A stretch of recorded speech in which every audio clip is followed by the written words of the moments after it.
ലോക്സഭാ തെരഞ്ഞെടുപ്പിന് മുൻപ് തമിഴ്നാട്ടിൽ ചെറുപാർട്ടികളെ സഖ്യത്തിലെത്തിക്കാൻ ബി.ജെ.പി ശ്രമം. ടി.വി. ദിനകരന്റെ അമ്മ മക്കൾ മുന്നേറ്റ ഘടകം എൻ.ഡി.എയിൽ ചേർന്നു.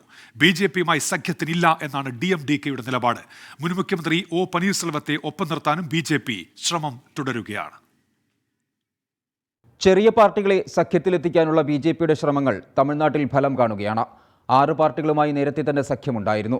ഇന്ന് അമ്മാമക്കൾ മുന്നേറ്റ ഘടകവും എൻ.ഡി.എ സഖ്യത്തിനൊപ്പം ചേർന്നു. പ്രധാനമന്ത്രി നരേന്ദ്രമോദിക്ക് പിന്തുണ നൽകുകയാണ് ലക്ഷ്യമെന്നും കുക്കർ ചിഹ്നത്തിൽ തന്നെ മത്സരിക്കുമെന്നും party general secretary TV. Dinakaran. கூட்டணி உறுதியாயிட்டு பாஜக சார்பாக பாஜகவின் மாநில தலைவர் நண்பர் திரு கே அண்ணாமலை அவர்களும் முன்னாள் அமைச்சர் திரு கிஷன் ரெட்டி அவர்களும்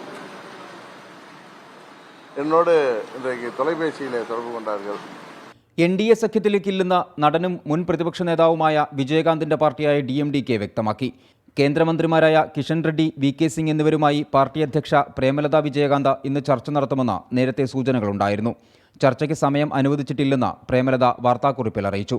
അണ്ണാ ഡി.എം.കെയുമായി സഖ്യം ചേർന്ന തിരഞ്ഞെടുപ്പിൽ മത്സരിക്കാനായിരുന്നു ഡി.എം.ഡി.കെയുടെ ആദ്യ തീരുമാനം. എന്നാൽ സീറ്റ് വിഭജനം സംബന്ധിച്ച ചർച്ചകൾ മുന്നോട്ടു പോകാത്ത സാഹചര്യത്തിലാണ് ഡി.എം.ഡി.കെ ബി.ജെ.പിയുമായി ചർച്ച നടത്തുമെന്ന വാർത്തകൾ വന്നത്. അണ്ണാ ഡി.എം.കെയിൽ നിന്ന് പുറത്താക്കപ്പെട്ട മുൻ മുഖ്യമന്ത്രി ഒ പനീർസെൽവവും ബി.ജെ.പിയുമായി ചർച്ച നടത്തുന്നുണ്ട്. 24 ചെന്നൈ.